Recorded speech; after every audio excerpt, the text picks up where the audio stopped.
prison, isolated from the outside world by walls of granite.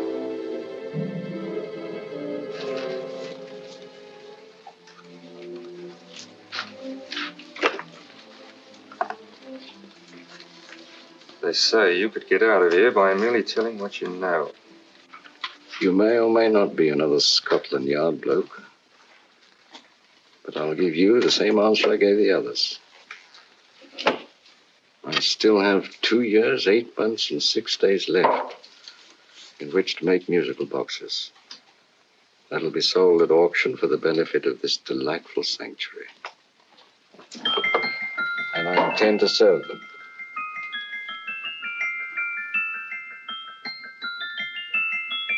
Move along. And now we come to the next object on our list, or I should say objects, because there are 3 of them. Now, ladies and gentlemen, these can be bought together or separately. Now, these beautiful little musical boxes only arrived this morning, and I didn't intend to put them on the auction block until later, but I'm going to sell them now. So, good friends, as our old pal Mark Antony used to say, lend me your ears. And what do you hear? Right. The beautiful tinkle tinkle of a musical box. What a lovely trinket. What a beautiful gift. Created and made by loving hands. A thing of beauty and utility. I was going to start with £5. It's a bargain, £5. Do I see any hands? If there's a connoisseur in the house, will go £3 for it. £2. £1. 10 shillings. Thank you, sir. Ladies and gentlemen, 10 shillings is offered for a musical box you couldn't buy anywhere in London for less than £5. It'd be stealing to let it go for 10 shillings. Like taking milk from a baby. All right, we're selling for 10 shillings. 10 shillings, 10 shillings is offered, 10 shillings is offered, 10 shillings is offered. Will anybody give him £1? Will he give me £1? Oh, won't someone give me £1? £1 is offered, £1 is offered, ladies and gentlemen, £1 is offered. It's against you, sir. Will you go to £2? Will you go to £2, sir? £2. £2 is offered. £2 is offered. Going once, twice, third and the last call. Sold to the gentleman for £2. Sorry, my dear. Now, ladies and gentlemen, comes the opportunity to purchase an exact duplicate of the beautiful little musical box just bought by this gentleman for the ridiculous low price of £2. Oh, it's exactly the same. Exactly the same. Made with the same hands. You hear that? Isn't that lovely? That tinkle, tinkle, tinkle, tinkle. Sounds like Bow Bells to me, you know, with little angels pulling on the ropes, eh? Who'll give me £2 for it? Who'll start me with £2? Will anybody start me with £2? Oh, come, ladies and gentlemen. You know, from your enthusiasm, we might all be in Scotland instead of London. Please buy it for me, Daddy. £2, certainly not. We all might be in Scotland. Besides, I don't like his manner. £1, 10 shillings. £1. £1 is ours. £1 is offered. £1 is offered. Going £1. Any advance? Going once, going twice. The third and the last call. Sold to the lady for £1. Smart bidding, my dear. Thank you. We come to the third and last of these beautiful little musical boxes. Exactly the same. Tinkle, tinkle. Isn't that lovely? Ladies and gentlemen, I don't bring you here to gull you and swindle you. This is the exact replica of those 2 I just sold before.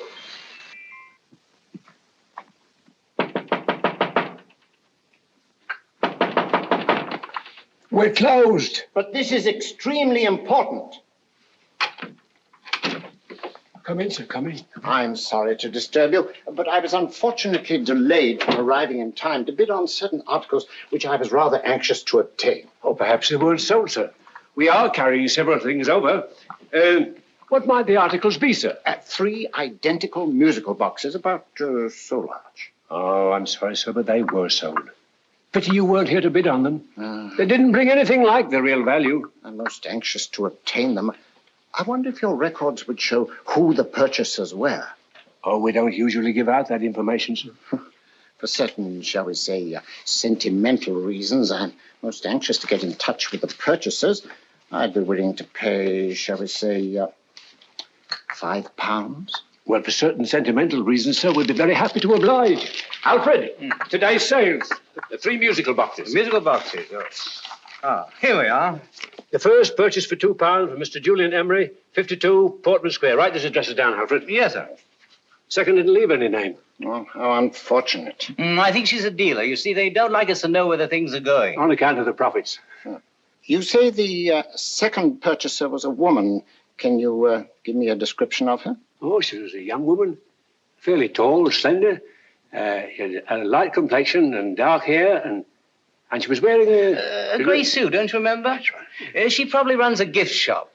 She paid £1.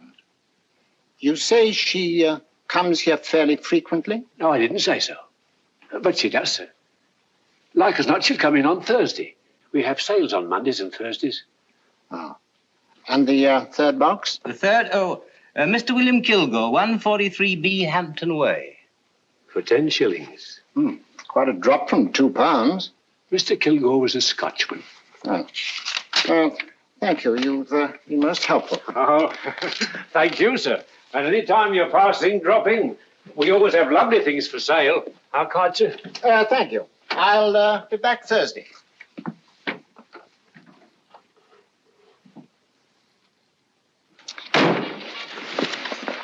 The message reached us too late. Musical boxes are being sold. Well, let's get out of here.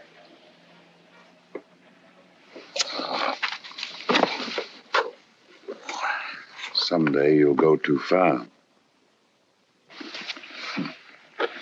Reaching for a star, you fool.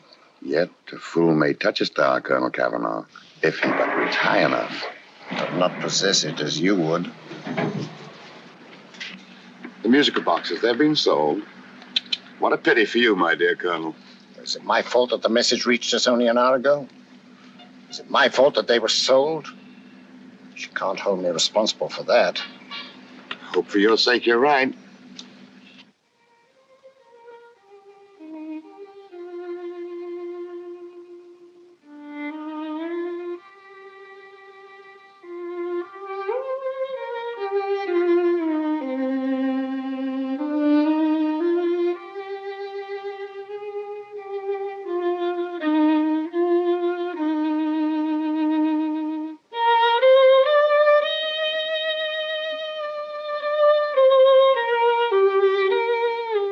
They will call upon you tonight at 7:45. A gentleman who desires to consult you upon a matter of the very deepest moment. Remember that letter, Holmes? It was written over 2 years ago. An interesting case. Devilishly interesting. Irene Adler. What a striking-looking woman from the brief glance I had of her. Seems only yesterday. What charm. What poise. And what a mind. Sharp enough and brilliant enough to outwit the great Sherlock Holmes himself. I take it the new issue of the Strand magazine is out, containing another of your slightly lurid tales. It is indeed. And what do you call this one? I call it A Scandal in Bohemia. Not a bad title, eh? If you must record my exploits, I do wish you'd put less emphasis on the melodramatic and more on the intellectual issues involved. More on the What do you mean by that? Well, I do hope you've given the woman a soul. She had one, you know. By the woman, I suppose you mean Irene Adler. Yes. I shall always remember her as the woman.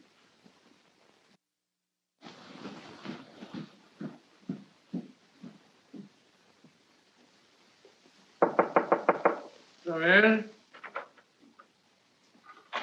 I think. That's it, old boy. How are you? How are you, old boy? I haven't seen you for years. I want you to meet my old friend Sherlock Holmes.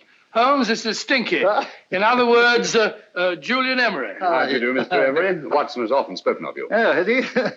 Yes, we were at school together. Yes, more years ago than I care to remember, but you didn't come in here just to remind me of that. No, I just happened to be in the neighborhood and saw your lights burning, so I took the liberty of looking you up. Still writing your mystery stuff? Here's there's a new one out this week.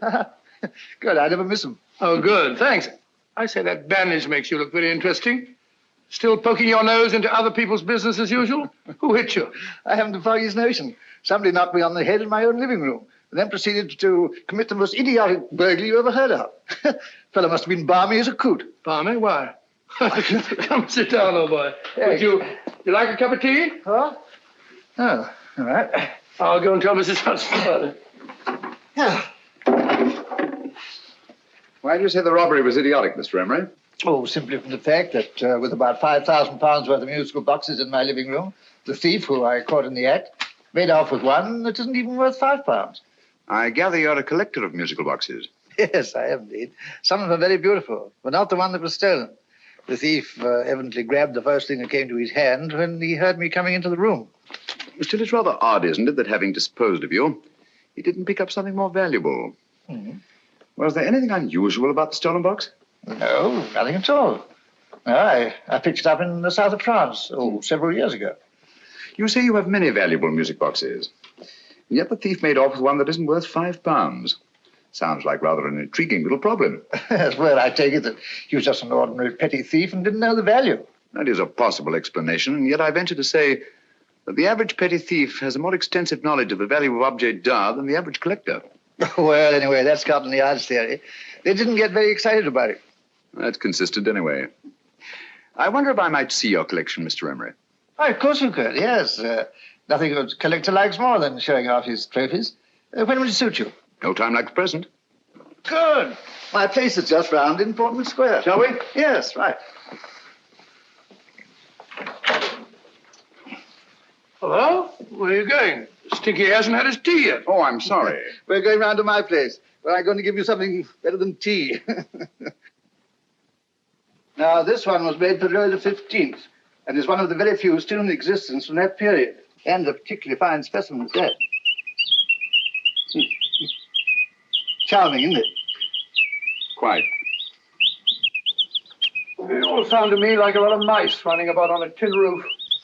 I'm afraid you have no ear for music, Watson. Give me a good old band playing a rousing march. You have all your silly little tweets.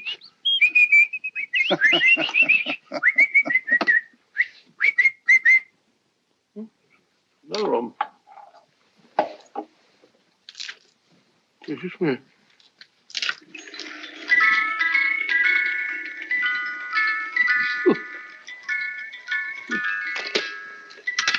Stupid thing. Singing rabbit. What would you say offhand is the value of a box like that, Mr. Emery? Well, it's hard to say offhand, but I think it would bring about £500 or £600 today. It's the gem of my collection. Yet a thief who steals an oddity like a musical box passes up one worth £500 for one of almost no value at all. Odd. Very odd. What was the stolen box like, Mr. Emery? Oh, just a plain wooden box about so big. Mm-hmm. As a matter of fact, I have one over here almost exactly like it. I picked this up yesterday at an auction room in Knightsbridge. Paid only £2 for it. Of course, I wouldn't in the ordinary way add one like this to my collection, but the tune intrigued me. I'd never heard it before.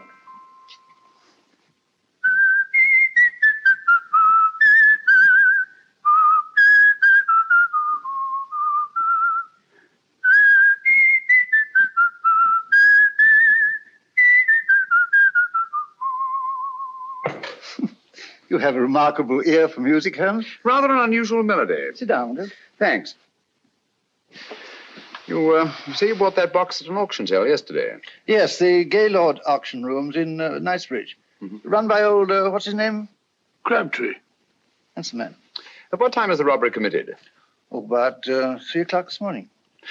You know, Mr. Emery, that box and the robbery might well be cause and effect, especially since you say that the stolen box outwardly resembles this one a great deal. And Scotland Yard were not particularly interested, eh? Oh, yes, but I wouldn't blame them for that, especially as I told them I was quite unable to describe the thief, except, of course, for the fact that it was definitely a man. All you remember is that you came in here and someone struck you on the head. Yes, and the next thing I knew, my man was trying to revive me. It might be wise for you to put that box away somewhere and lock it up. Oh, I don't think that's necessary. Besides, everything's insured. Well, at least if any further attempts at robbery are made, I'd suggest that you call the police, rather than running into any personal danger. Oh, come, Holmes, aren't you being a bit of an alarmist? Possibly. Well, I must agree with old Stinky. Seems to me you are making rather a mountain out of a molehill. Molehill is the word, old boy, and it's time you were in bed. Thanks so much for letting us see your place. Now the best. It's been glad meeting you. Holmes, I can't understand why you were so mysterious. Seems to me the petty thief explanation was the only sensible one. Really? Yes, I can't see how you can believe it was anything else. I didn't say I believed it to be anything else. The petty thief theory is the obvious one, I grant you. However, it's often a mistake to accept something as true merely because it's obvious. The truth is only arrived at by the painstaking process of eliminating the untrue. We are not able to do that in this case without further data. Rubbish, you're pulling my leg. You're trying to turn a tuppenny-halfpenny robbery into an international plot. No, I'm not. I just hope that your friend Stinky is a little more cautious in the future. Just in case.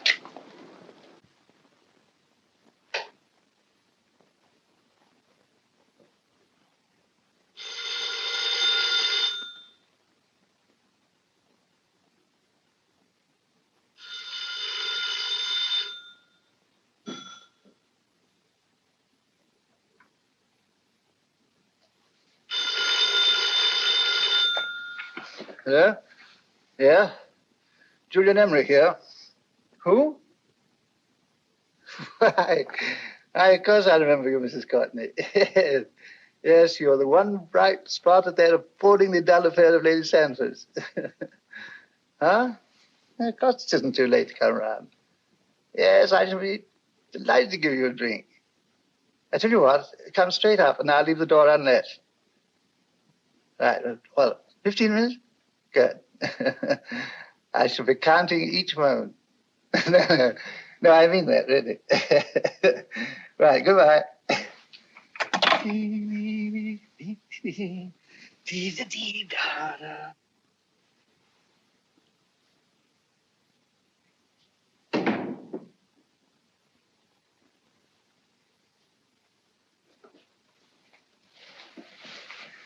Boo! Oh, you startled me. Did I? Yes. Must be the pixie in me. I know I shouldn't have called you so late, but I was at a party just around the corner, and I remembered your invitation to see your collection of musical boxes. My dear Mrs. Courtney, pleasure is all the greater for being so unexpected. My friends call me Hilda. Thanks. Mine called me Stinky. Stinky, how quaint. Oh, what a perfectly wonderful collection of musical boxes. You know, when you told me you had a collection, I had no idea it was so attractive. Yes. They appeal to the ear as well as to the eye. Oh, what a plain little one. Why, it looks just like a country cousin amid all this grandeur. No. You mustn't underestimate the country cousin. Only last night a burglar broke in here, and with all these to choose from, went off with one very much like it. Really? Yes, I don't mind the loss of the box so much, but I do resent this crack on the skull. But it makes you look so interesting. Oh, do you think so? Uh-huh. It's funny, that's what old Fatso said. Fatso? I mean, Dr. Watson. He was here this evening with a friend, a Mr. Holmes. He's interested in my collection, too. Sherlock Holmes? Yes. Do you know him? I've heard of him. Yes, he seems to think I'm in some sort of danger. What a haunting tune. It takes me right back to my childhood. Really? Do you know, it's odd that you should be interested in that particular musical box. Odd? Why? Because Mr. Holmes is also interested in it. He may have been more interested in the tune than in the box. My dear, yes, that's right. I remember now. He whistled it note for note, having heard it only once. Really? He must be a remarkable man. Bit of an alarmist, if you ask me. Don't you believe in warnings? Of course not. Who'd want a box like that? I would. You're not serious. Oh, but I am. Well, you put me in a very awkward position. I'm a collector, you know. And the collector buys but never sells. But if the price were high enough... The price has nothing to do with it. It's the principle of the thing. Yes, well, we haven't had our drink. No, thanks. I must be getting along. Must you really? I'm afraid so. You're not walking out on me, are you? My reputation, Stinky. I say, you know, you are an attractive woman. Thanks.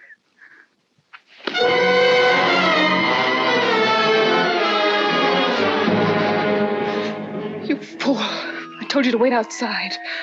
What did you have to kill him for? All I had to do was walk out with this. He held you in his arms. Don't touch him. Don't touch anything. Now get out. I'm sorry. You're sorry. What about me? This is murder. What about Scotland Yard? What about Sherlock Holmes? Now get out!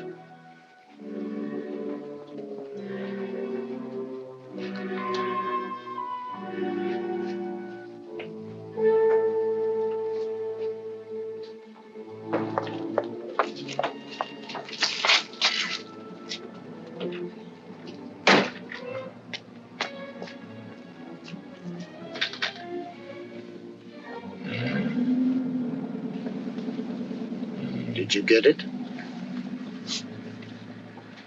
Good. Did you have any trouble with him? Just a matter of murder. Ah, Mr. Holmes. Hopkins. Thanks for coming so promptly. Inspector Lestrade suggested that I call through to you. Mr. Emery was the client of Mr. Holmes, Inspector. Indeed. You didn't mention that when I telephoned you, Mr. Holmes. Well, not exactly a client, Inspector. Sergeant Thompson? He was killed between the hours of 11 and 2 o'clock this morning, Mr. Holmes. Must have been someone he knew, someone of whom he had no suspicion. Poor old Stinky. It's all my fault. I should have prevented this. Well, it's no time to start talking about that now, Doctor. Apparently it's gone. That's the second attempt on the musical box that Emery bought at the auction sale. And this time it was successful. But that box was only worth £2. It was worth a man's life, Watson. I think we'd better pay a visit to Gaylord's auction room and that fellow Crabtree. Inspector, may I suggest that you make a complete search of this flat for a small, plain, musical box about that size? Thank you. Come on, Watson. You say the first box went to Mr. Julian Emery. The second to Mr. Kilgore, 143B Hampton Way. And the third to the unidentified young lady who presumably has a shop and lives near Golders Green. That's right, Mr. Holmes. Isn't it rather strange, Mr. Crabtree, that you should have had 3 identical musical boxes all playing the same tune? Where'd they come from? Dartmoor Prison. Dartmoor? Yeah, we get a regular shipment from there every month. The inmates manufacture them. Well, they make all kinds of things, pipe racks, waste paper baskets, musical boxes. Did you happen to notice if anyone showed any particular interest during the auction in the purchasers of these 3 boxes? Oh, come now, Mr. Crabtree. This is very literally a matter of life and death. Well, since you put it that way, Mr. Holmes, there was a gentleman came in here about an hour after closing time, and he was in an awful state, he was. He gave me £5 to tell him where the boxes had gone to. He said they had a sentimental value for him, sir. Expensive sentiment. Can you describe him? He was tall, distinguished looking, and he had grey hair and a moustache. Oh, he's quite a gentleman, sir. What was his reaction when you were unable to supply him with the address of the young lady who owned the shop? I told him the young lady usually come back on Thursday. He said he'd come back on Thursday. Now, that's tomorrow. Thank you, Mr. Crabtree. You've been very helpful. Thank you. Come along, Watson. Where are we going now, Holmes? To the home of Mr. Kilgore, the man who bought the 3rd box.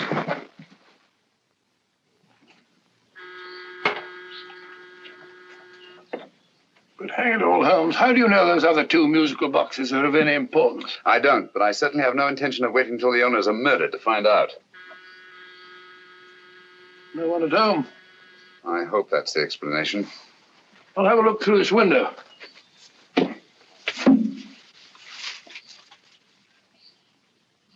Doesn't seem to be anyone there. The whole place seems deserted as far as I can see. Yes. Mr. and Mrs. Kilgore at home? No. When do you expect them? Oh, in an hour or so. There's no use your hanging about. They don't buy nothing from peddlers. Peddlers? My good woman, this is Mr. Sherlock Holmes.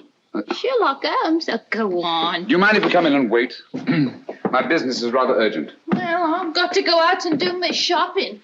And I don't know as Mrs. Kilgore like any strangers nosing about. Quite all right, I assure you. Well, I've got to be off. You 2 wait in the parlour. And no smoking either. Mrs. Kilgore says it smells up the house. Funny old girl, Holmes.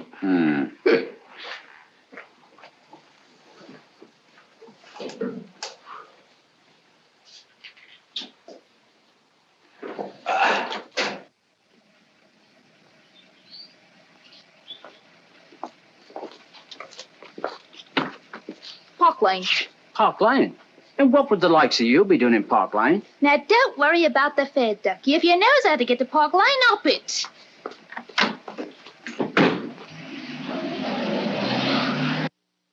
You know, Holmes, I've been thinking. There must have been something hidden in that box of old Stinky's. Stolen jewelry, possibly. What's up, Holmes? Listen. What's just the steam in the water pipes?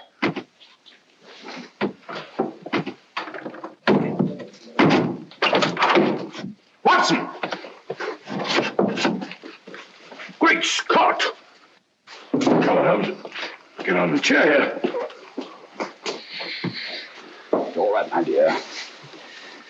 There. Now, don't worry. It's all over. There you are, dear. Don't cry anymore.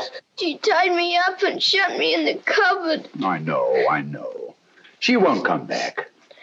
Did you show her your new musical box?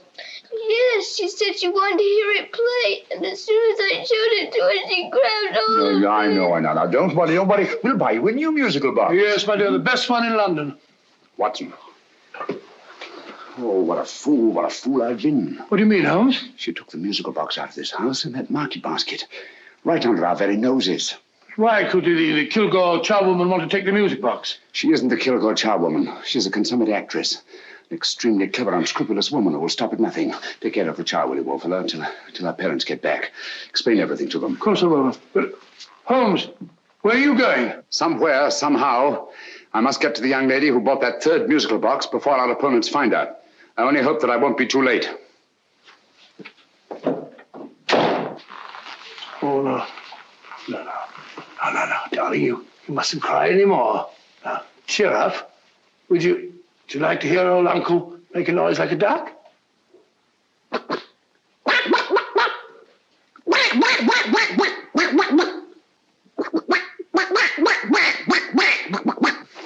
Oh, sorry.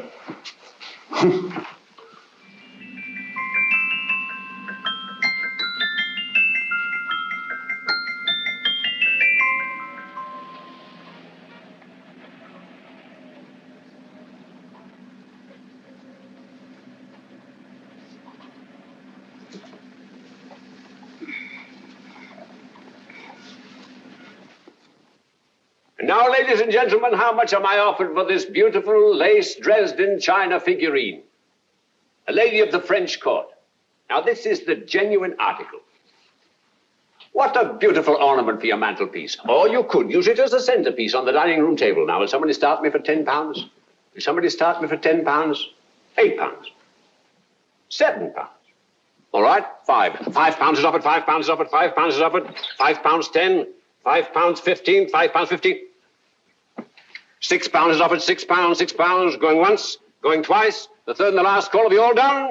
Sold to the lady from Twickenham for £6. Next, we have a real museum piece, ladies and gentlemen. A fine 19th century doll. The costume an exact replica of the holiday clothes worn by the Hungarian peasant women.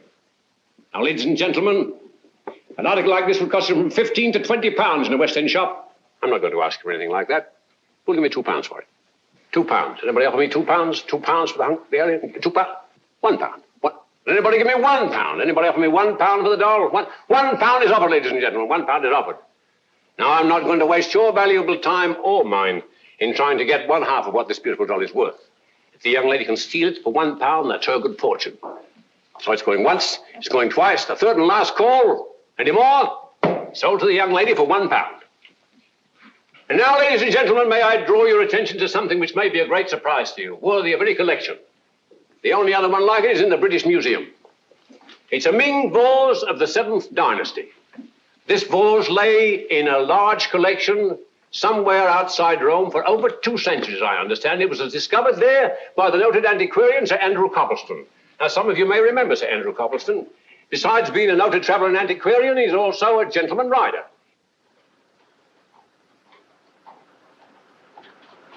The girl with the parcel in her hands, that's her. Are you sure that's the girl? Well, she fits perfectly the auctioneer's description. Follow her, Hamid.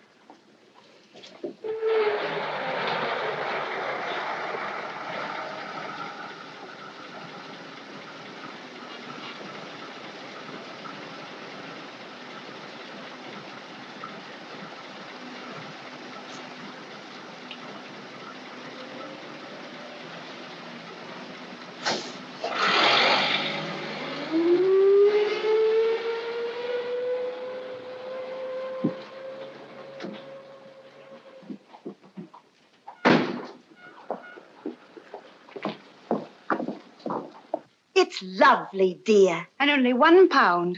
We can get at least 3 for it. Easily. I'll go make some tea. I could do with a cup. Right. Good afternoon. Good afternoon. I'm looking for a birthday gift for a 7-year-old girl. What would you suggest? We have some lovely dolls. Now, this Hungarian I think peasant- she has enough dolls already. Books are always welcome. Well, I'm looking for something a little different. Well, that's rather cute. What is it? Well, that's a musical box. Children always love them. And this is an exceptionally nice one. It plays many tunes.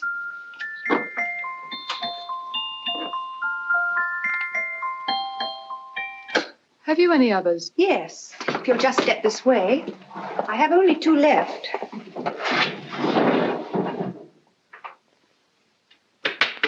How nice.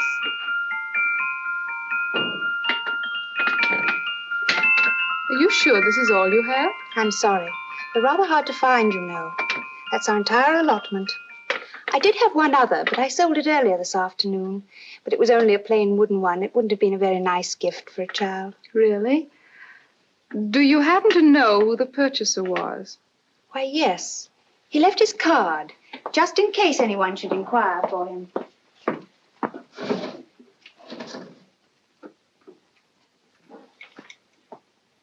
How interesting. I'm sorry, but I'm afraid I'll have to look a bit further. Thank you anyway. Good afternoon. Thank you.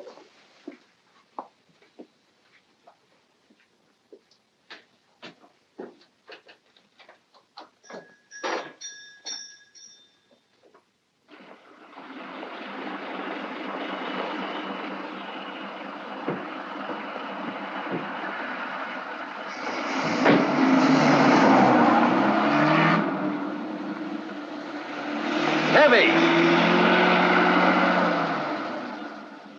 Follow that cab. Here now, what? Scotland Yard. Hop in.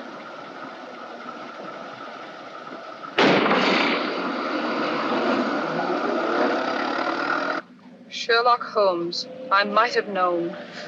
We thought we were the hunters, instead of which we're the hunted. We've been fools. We played right into his hands. Of course. He's had us followed. Don't look. The man in front of the toy shop. Hamid, turn sharp right at the next corner and again at the next.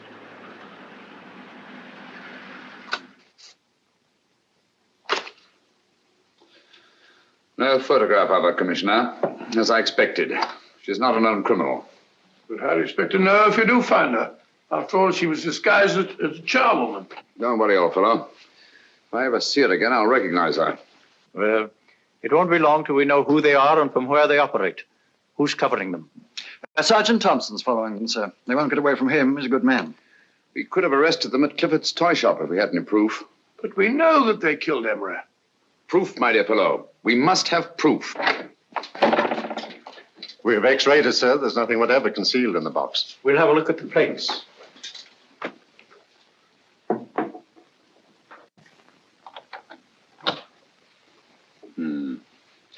There must be some clue.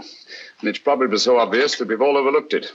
Seems to me we're up against a bunch of lunatics. Not lunatics, my dear fellow. Extremely astute, cold-blooded murderers. What can these little musical boxes have in them that's so important? Don't forget they were made in Dartmoor prison. You can smuggle stuff into prison, but not out. Do you want us to break the box apart, sir, to see if there's anything the x-ray hasn't caught? No, not yet. Do you mind if I take it? Certainly. Thanks.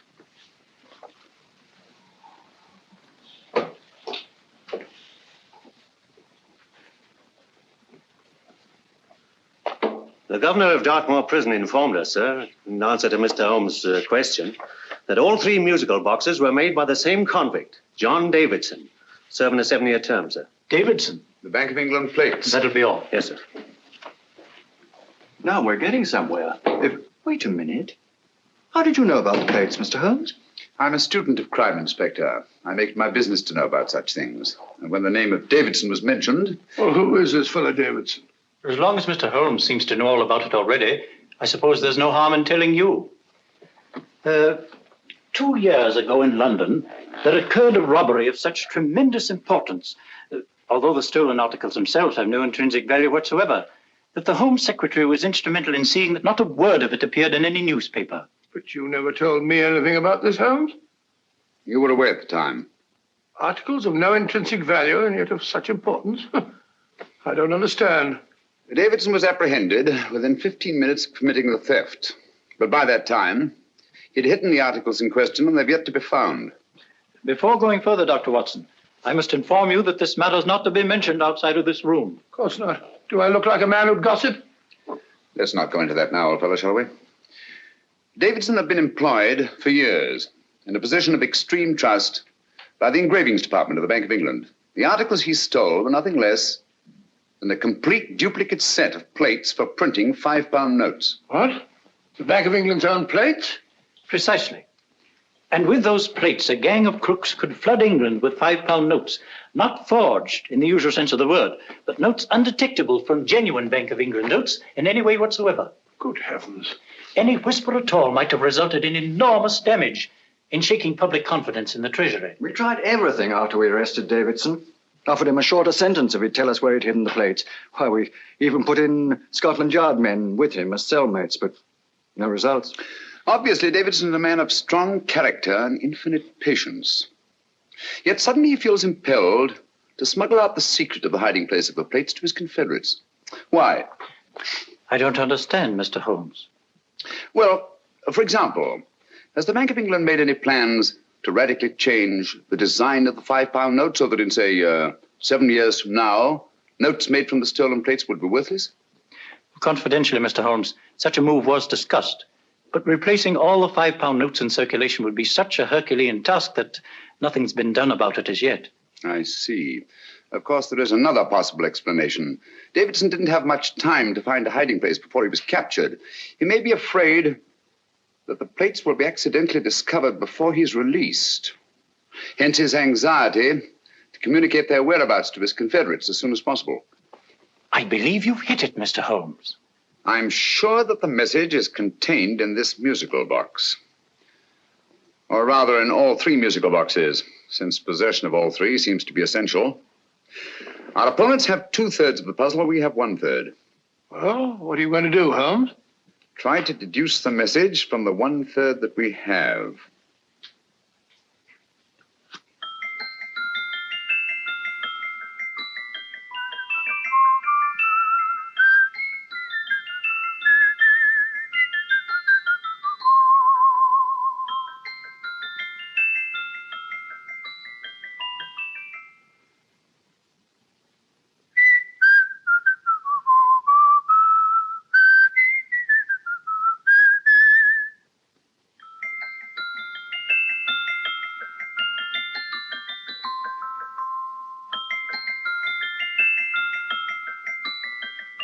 It's the same tune as the one played by Emery's musical box. And yet it's different. Sounds the same to me. The tune. Somehow the tune is the key to the mystery. It must be the tune. Otherwise, why use 3 musical boxes to convey the message? Why not collar boxes or shoe boxes? Yes? Oh. It's for you, Inspector. Oh, thank you, sir. Inspector Hopkins speaking. What? Where? Golders Green Station reports they've just found Sergeant Thompson's body. From the tire marks on his clothes, he was apparently run over by a taxi. What an unfortunate accident. Not an accident, my dear fellow. I'm afraid it's murder.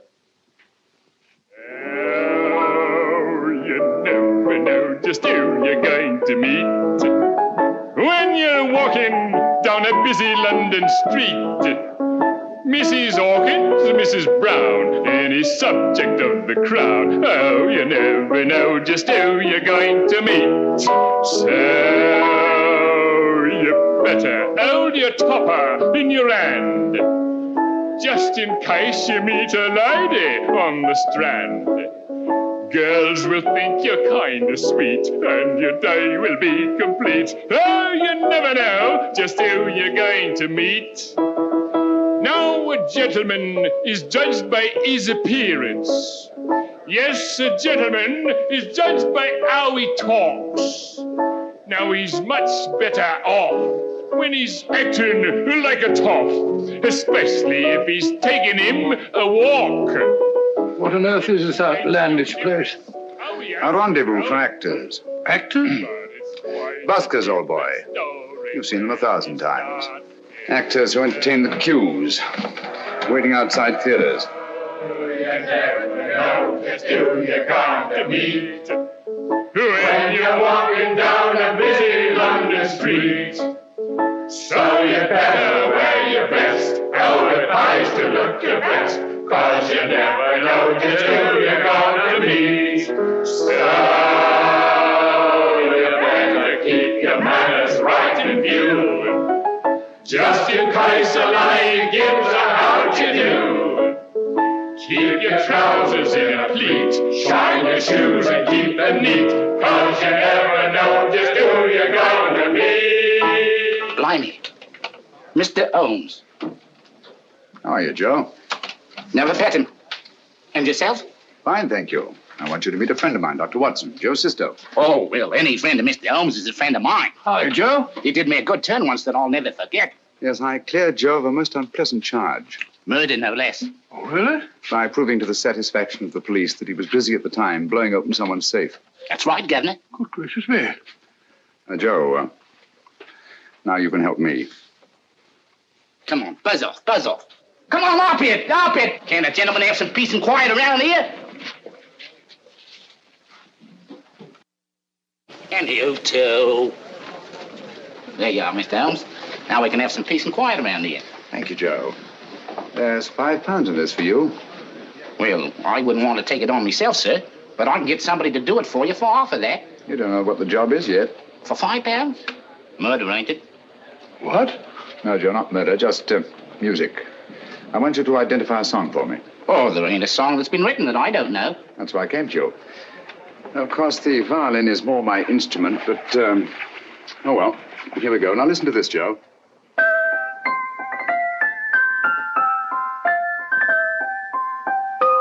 Wait a minute. You're playing that wrong. That should be E natural, not E flat. You know the song? Oh, yes. It's an old Australian song called The Swag Man. But you're playing it all wrong. That's what I hoped you'd say. Now listen again, Joe.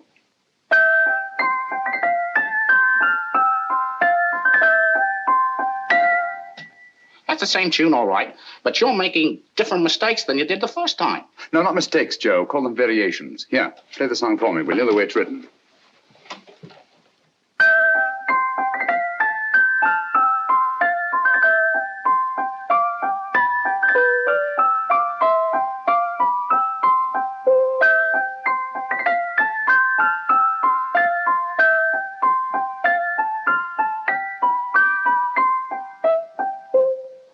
Yeah. Thank you, Joe. What's it mean, Holmes? Are you onto something? Perhaps. I don't know yet. It's probably a code of some sort. Joe, could you write the song down for me? The way it was originally written? Oh, sure, Mr. Holmes. But it'll take a few minutes. Mm-hmm. Here, Mabel. Pale ale. Come on, up to it. Along with it.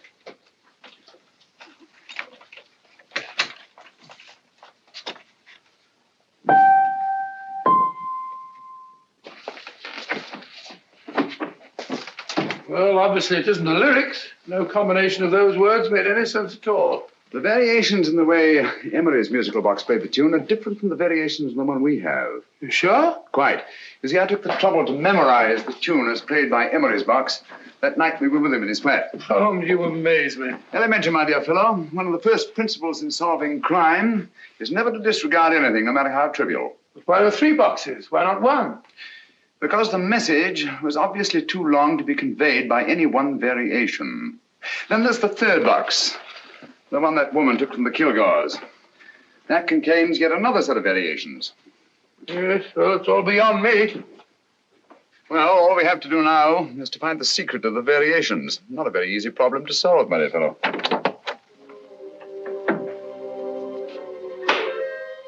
Hello. What's up? We've had company.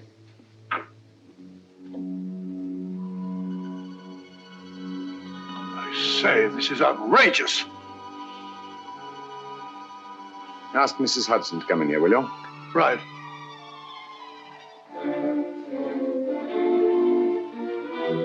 Mrs. Hudson? Yes?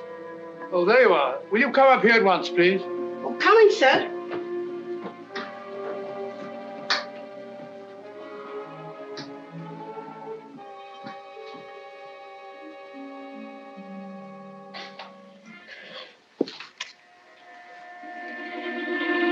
Mercy me, Mr. Holmes.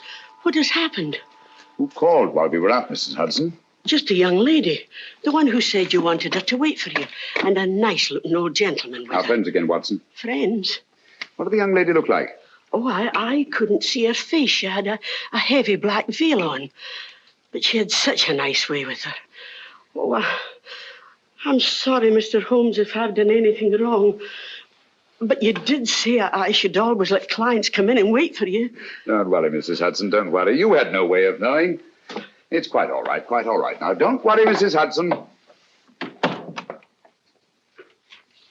Don't worry. Where on earth's the musical box? They didn't get it. Didn't get it? Where is it? It's in your hand. Huh? In that biscuit jar. Take the biscuits off the top. Now put your hand inside, and you'll find the music box. Well done, Holmes. Well done. Amazing.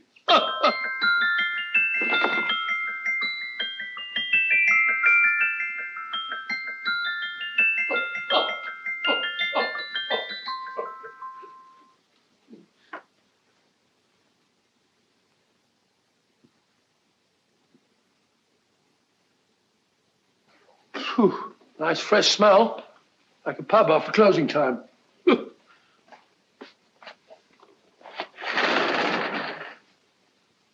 I say, Holmes, What?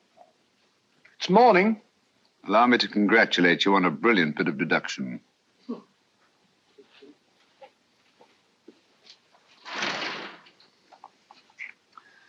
It's not a transposition, not a polygraph transposition, not a trigraph, nor any known form of decoding. How about the Morse code? Have you tried that? Yes, at about 3 o'clock this morning. I'm sorry, old man. I was only trying to help.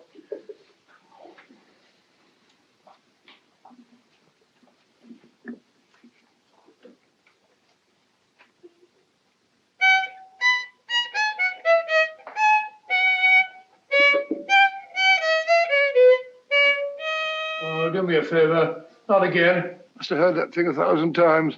Kept me awake all night.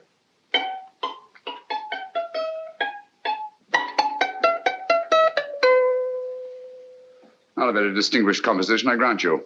You know perfectly well I don't know one tune from the other. When I was a kid, my people tried to have me taught the piano. I've always felt sorry for that old teacher of mine. The poor old girl finally reached the point of numbering the keys for me. 1, 2, 3, 4. Even then, I never progressed beyond... Numbering the keys, Watson.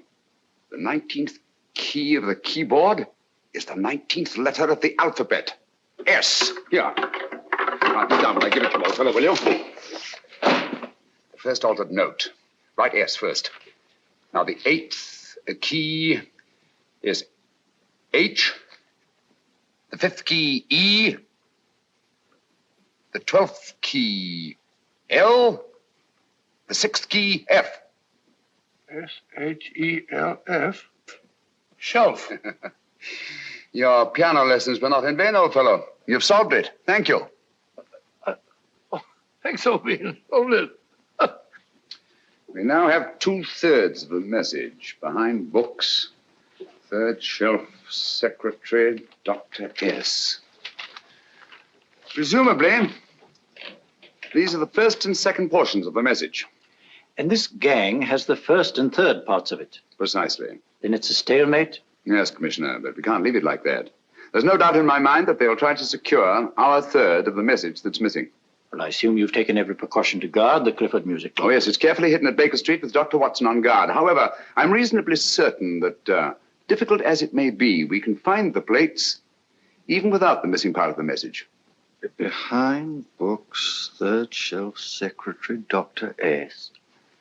Well, outside of the fact that Davidson hid the Bank of England plate somewhere in London, Mr. Holmes, I don't see that we've progressed at all. Allow me to point out to you, sir, the key words Dr. S. It looks as if the plates were hidden in the house of the doctor. Whether S stands for his first or last initial remains to be determined by a process of elimination. Well, there must be 10,000 doctors in London with S for a first or last initial. Precisely. And every one of them will have to be questioned in person. That's why I say this is a task for Scotland Yard. It's a task, all right. But Scotland Yard has searched worse haystacks and found the needle. Well, for the time being, I'll leave the matter in your hands, gentlemen. We'll call you if and when we get a lead on our mysterious Dr. S. Thank you. In the meantime, I intend to follow up a little clue concerning a cigarette.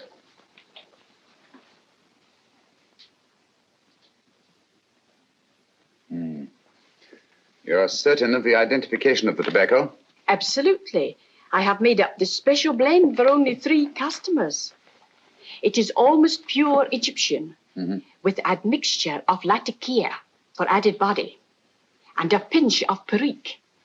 Merely a whisper, as one might say, for elusive fragrance. Yes. And the 3 customers? Major Wilson in Bombay, India. Mrs. Catherine Leamington Smith in Ireland. Yes, and the 3rd? Mrs. Hilda Courtney of Park Mansions, Bryanston Square. Thank you. Thank you very much. You've been most helpful. It is a pleasure to have been of service, Mr. Holmes.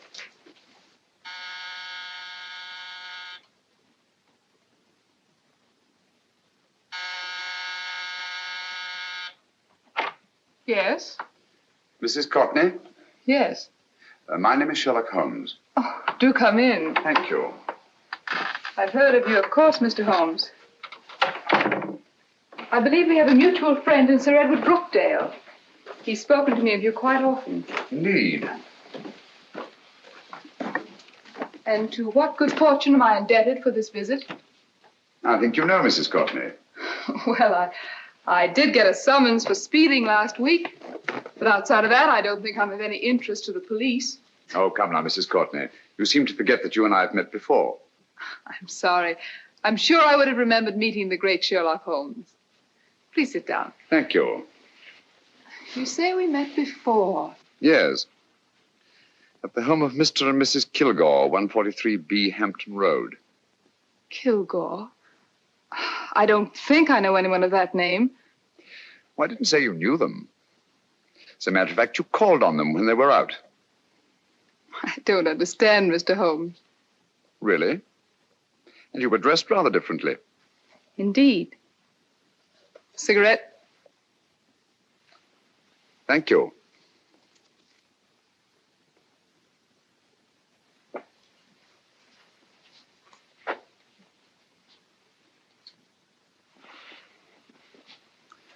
Thank you. You know, Mrs. Courtney, people generally forget, in assuming a disguise, that the shape of the ear is an almost infallible means of recognition and identification to the trained eye. Evidently, you've mistaken me for someone else. Oh, no, not at all. Though naturally, I expected your denial. But when you paid your visit to my rooms at Baker Street, you carelessly left behind another identification. They're identical, aren't they? Yes, I must admit they are. You see, Mr. Holmes, to catch one as clever as you, I had to use a very special lure. I knew you'd be unable to resist the bait of my cigarette, having read with great interest your monograph on the ashes of 140 different varieties of tobacco. I should advise you not to move, Mr. Holmes. I must congratulate you on your ingenuity, Mrs. Courtney. It was indeed a brilliantly designed trap. Thank you, Mr. Holmes. Praise from a master is indeed gratifying. I shall always cherish the memory of your flattering words. Memory? Precisely. I'm afraid these gentlemen have a most regrettable task to perform. Unless, of course, you care to turn over the missing musical box with your pledge to take no action against us in the future. I'm afraid that will be impossible. I thought that would be your answer. Hamid! Careful!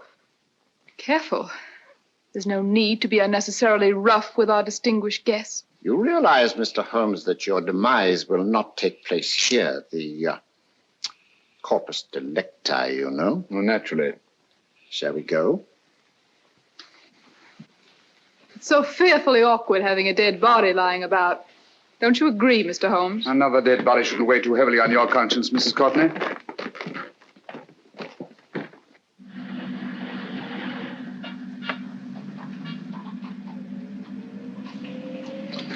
You mind if I have a cigarette? Don't see why not.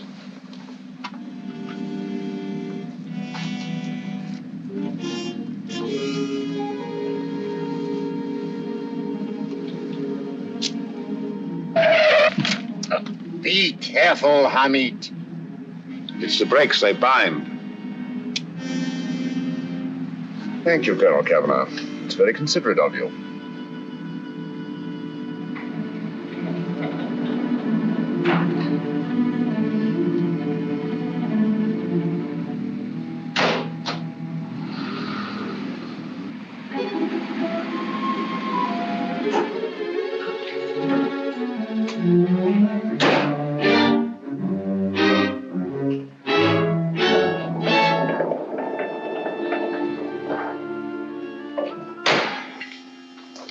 You'll be happy to know, Mr. Holmes, that your death will be a painless one. Hamid, attach this to the motor of the taxi. That little attachment, my dear Mr. Holmes, contains the deadly fluid known as monosulfide. The Germans use it with gratifying results in removing their undesirables.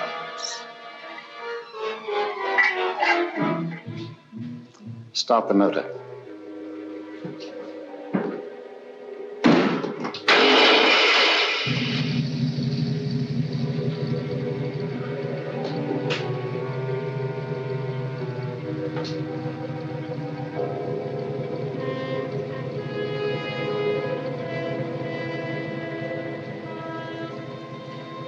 Tape his mouth.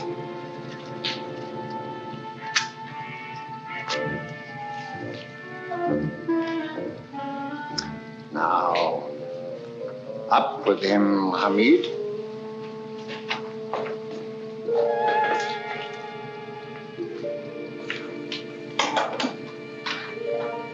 You find yourself like Muhammad's coffin, Mr. Holmes, suspended between heaven and earth.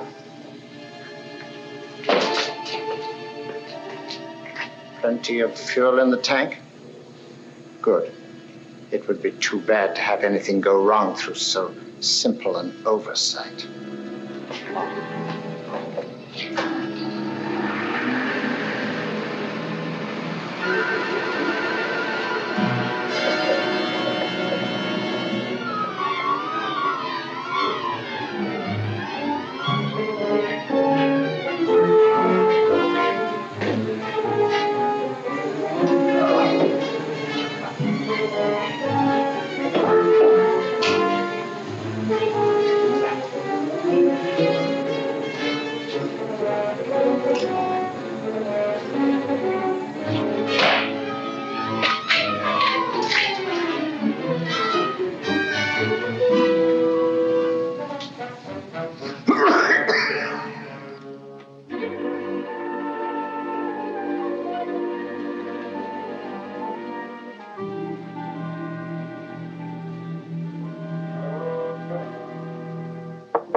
Good afternoon. Mr. Sherlock Holmes? No, I'm Dr. Watson. Oh, of course, Dr. Watson.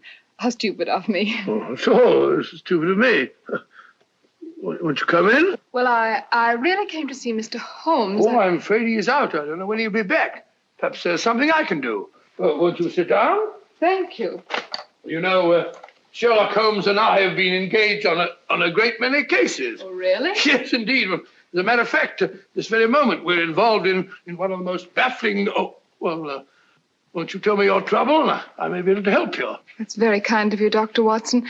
Perhaps if I wouldn't be imposing too much. Imposing? Oh, there's no imposition. No imposition at all. A pleasure, I assure you. Now, tell me all about it, Miss Williams. Mrs. Williams.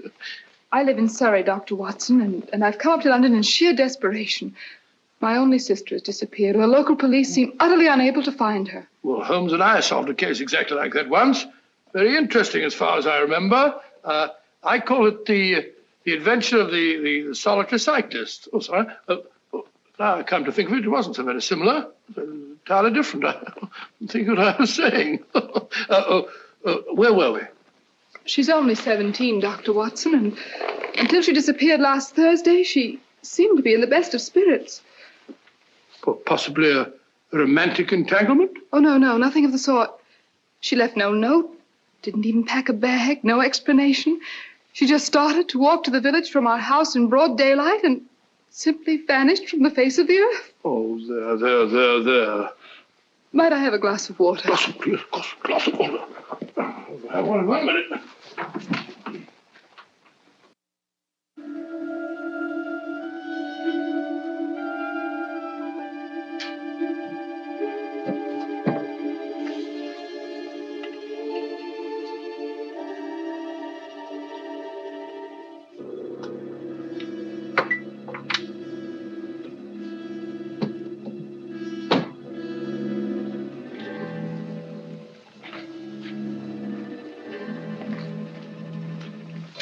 There you are, my dear. Thank you, Dr. Watson. No, you're not to cry anymore. You must pull yourself together. Oh, I feel much better already knowing that you're going to help me. Oh, Dr. Watson, look! Good heavens!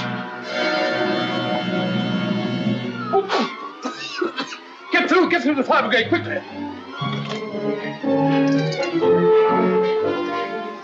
Haven't you a fire extinguisher? By Jove, we have in the kitchen.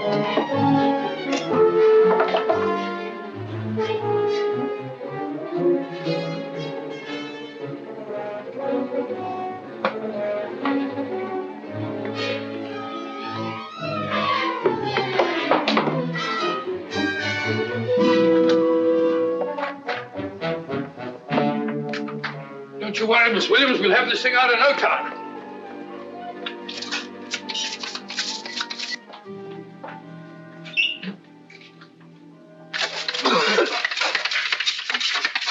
That's got it. It's a mare. Well, you see, there was no need for the fire brigade after all. I hope you weren't too frightened, Miss Williams. Gone. What's the trouble with women? They always lose their heads in an emergency. Well,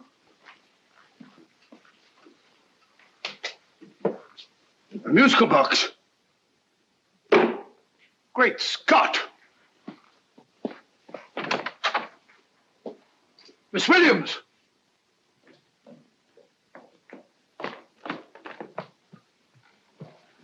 Well, good. And Holmes? By now, Mr. Holmes has no doubt exchanged his violin for a harp. Always assuming that heaven is his destination. Yeah.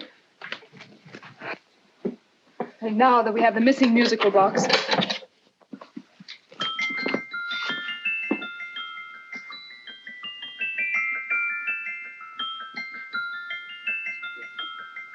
Nineteenth note. 19th letter. Yes. He hasn't been there, you say? Holmes, where on earth have you been? I've been trying to get you at the club, at Scotland Yard, all over London. You were looking for me in the wrong places.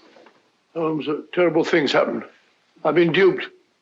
That woman, she made a complete fool of me. Well, what do you mean? Well, she came here, let off a smoke bomb. I thought the whole place was on fire, and my first thought was to save the musical box. No need to say any more. She has the box. Yes. Don't blame yourself too much, old fellow. She's an extremely clever antagonist.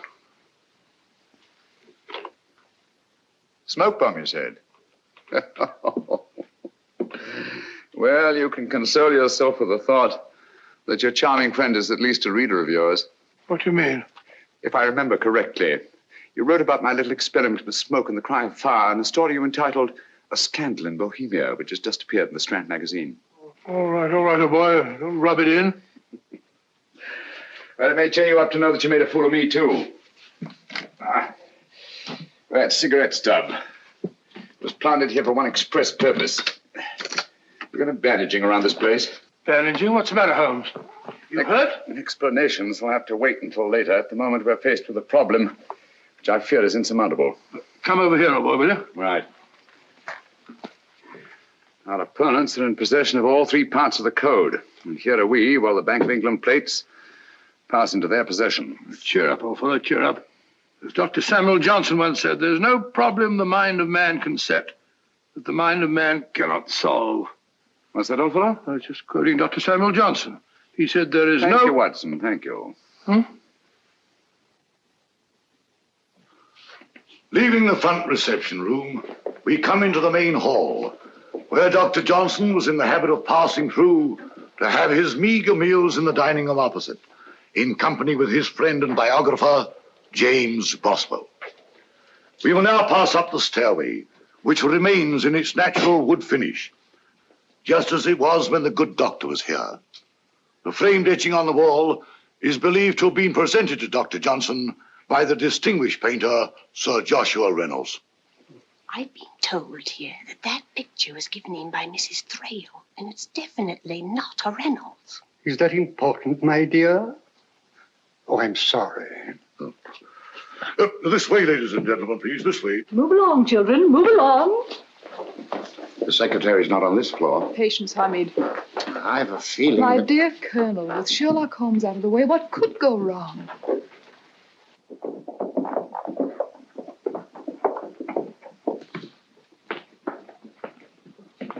And here we have the Garrett Library, in which Dr. Johnson wrote his famous dictionary, and in which you will see also many of the great man's books and other items of interest.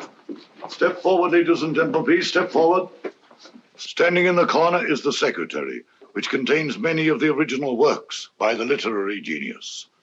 On this table, Dr. Johnson's cat, Hodge, used to sleep while his master worked. A strange thing about this cat, ladies and gentlemen, was its love of oysters.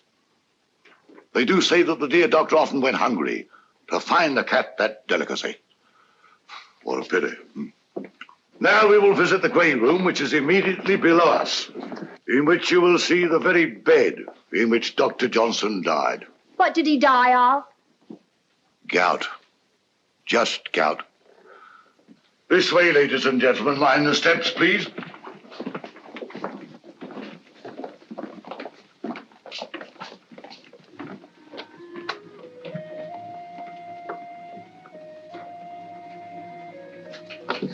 Your keys.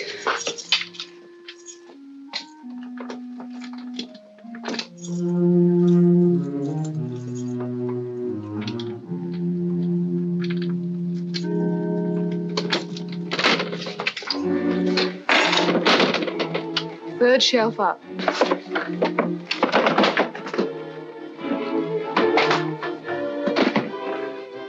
The knife.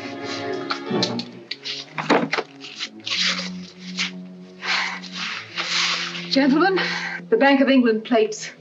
Well, Mrs. Courtney, so we meet again. No, I shouldn't do that if I were you, Colonel Cavanaugh. I must congratulate you, Mr. Holmes. You're far more clever than I thought. Thank you, Mrs. Courtney. Praise from you is indeed gratifying. I shall always cherish the memory of your flattering words. Memory? Oh, thank you. And now I have a most regrettable task to perform.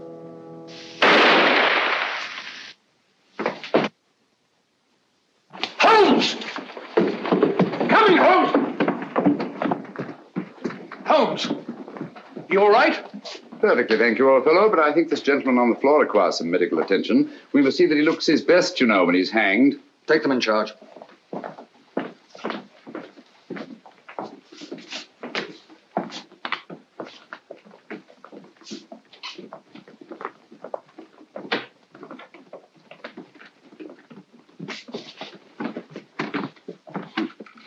A brilliant antagonist. It's a pity her talents were so misdirected. Will you see that these plates are returned to the Bank of England, Inspector? I still don't understand how you solved it, Mr. Holmes. It's entirely due to Dr. Watson. He gave me the clue when he mentioned Dr. Samuel Johnson. Well, congratulations, Doctor. Oh, thank you, Inspector. I don't think I could have done it entirely without Mr. Holmes's help, you know.